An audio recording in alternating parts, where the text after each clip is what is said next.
troisième et dernière partie du chapitre 19 de Tanya, où Admor Hazaken va répondre au problème suivant. Ahava Mesuteret, l'amour caché qui est à l'intérieur de chaque juif, va toucher, réveiller l'essence de la Neshama.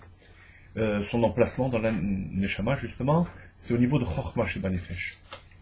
Mais en quoi ça concerne mon quotidien? Au niveau de mes pensées, paroles, actions, mon devoir en tant que juif.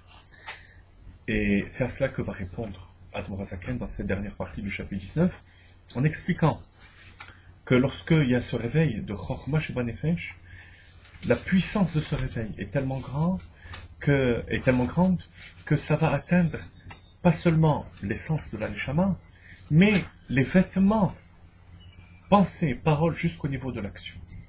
On y va, page 84, dans l'édition bilingue du Tanya. Vehine, or Hashem enso baruch hu hamelubash bechokma sheba nefesh.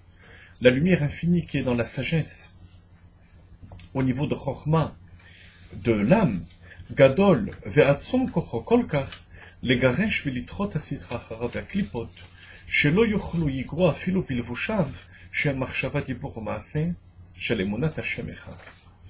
Sa puissance est tellement grande que ça va atteindre même le niveau de la pensée par l'action, de manière à ce que la foi en Dieu soit tellement forte que il ne va même pas avoir une idée qui va l'effleurer au niveau de l'action de servir la Avodah Zarah.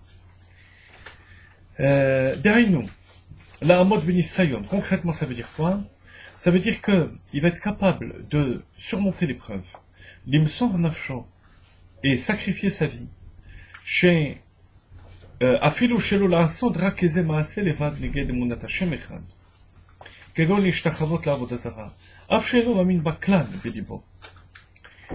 Il va refuser de se prosterner à la Avodah Zarah, même sans aucune conviction, même sans en parler, uniquement au niveau d'un acte qui peut paraître mécanique, qui n'a pas de grande importance, n'a pas d'importance du tout, puisqu'il n'y a pas la conviction qui va avec.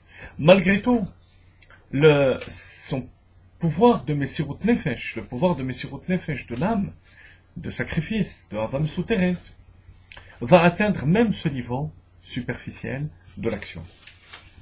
Il n'aura même pas le pouvoir de parler contre l'unité de Dieu. Même si son cœur est entier envers Dieu. Donc, ce réveil de Messirut Nefesh, d'Ahava Mesuteret, d'amour caché, est important, même au niveau de l'action, de la parole et de la pensée. Pas seulement au niveau de l'essence de l'être. Ensuite, Admor Hazaken nous parle d'un autre aspect, l'aspect de la crainte. Parce qu'au moment où le juif donne sa vie pour Akadosh Baruch Hu, il ne le fait pas seulement tellement, on va dire, par amour, mais plutôt par crainte. Crainte de quoi? Crainte de ne plus exister, tout simplement. Il a la sensation d'être coupé d'Akadosh Baruch Hu, qu'il ne peut pas faire autrement. C'est ce qu'on appelle la crainte, qui est inclus dans l'amour. C'est une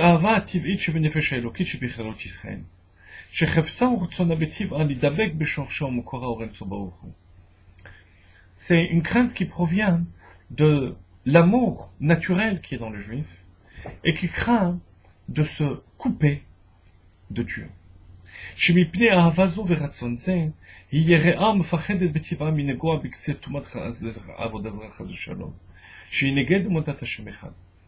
Elle a tellement cette crainte de disparaître, de se couper de Dieu, qu'elle n'aura pas le courage de toucher l'extrémité de la Avodah Zarah, l'extrémité dans le sens que ça ne touche que l'action.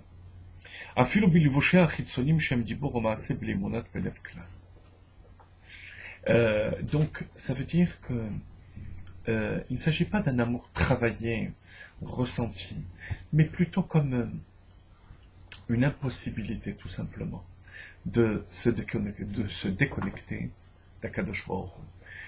Je vais vous raconter une anecdote qui est assez connue, mais qui exprime bien cette idée. Comme quoi, au moment où il n'y a plus d'autre alternative, la personne sent qu'elle se coupe de Dieu et du judaïsme, si seulement elle ne se cache pas derrière un raisonnement rationnel qui pourrait la détourner de ce réveil, le juif est prêt à sacrifier sa vie. On raconte que avant la Shoah, beaucoup de juifs habitaient la Belgique, Bruxelles notamment.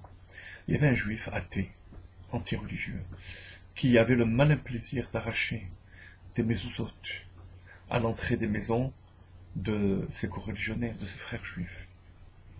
Plusieurs fois, on avait essayé de le sermonner, mais il n'y avait rien à faire. Pendant la Shoah, vous savez que les nazis, une des premières choses qu'ils faisaient lorsqu'ils rentraient dans les ghettos juifs, c'est qu'ils rassemblaient tous les objets de culte, Sifrei Torah, Tfilin, Mezuzot. Ils en faisaient un tas, et avec un plaisir sadique, ils demandaient à un juif d'y mettre le feu. Tous les juifs étaient réunis. Sur qui le nazi tombe? Qui désigne-t-il? Ce juif athée. Et il lui tend le feu. Il lui dit, vas-y, mets le feu. Et à ce moment-là, tous les juifs sont là devant, dans la spectative.